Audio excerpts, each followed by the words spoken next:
Assalamualaikum warahmatullahi wabarakatuh. Perkenalkan, nama saya Hendra. Saya dari lokal A dengan NPM 2040402044.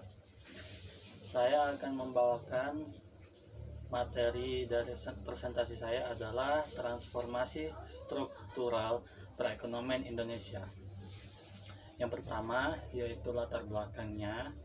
Pertumbuhan ekonomi telah mengakibatkan perubahan struktur perekonomian.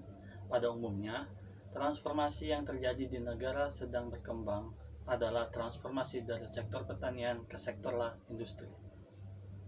Slide selanjutnya yaitu perubahan struktur ekonomi. Yang pertama, dari sisi permintaan agregat. Faktor yang sangat dominan adalah peningkatan tingkat pendapatan masyarakat. Rata-rata yang perubahannya mengakibatkan perubahan yang dalam selera dan komposisi barang yang dikonsumsi. Yang kedua, dari sisi penawaran agregat.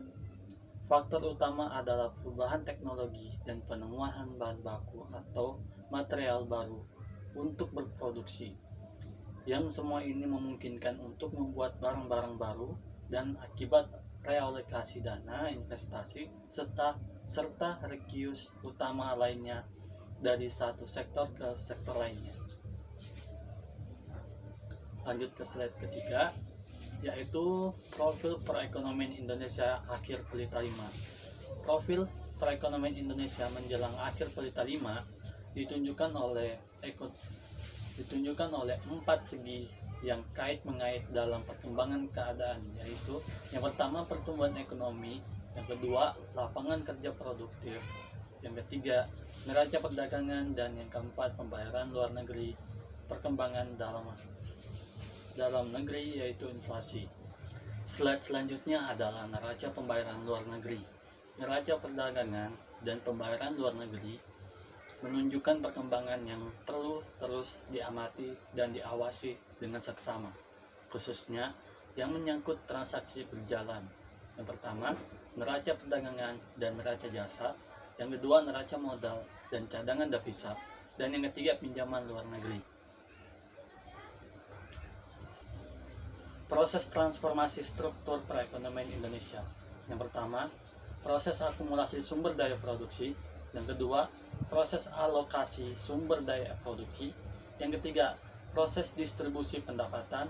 Dan yang keempat, proses perubahan institusional atau kelembagaan.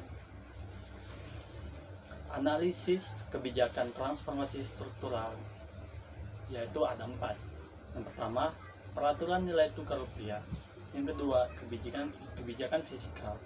Yang ketiga, kebijakan moneter dan keuangan. Dan yang keempat, kebijakan perdagangan dan sektor deregulasi atau reformasi di sektor real dan moneter.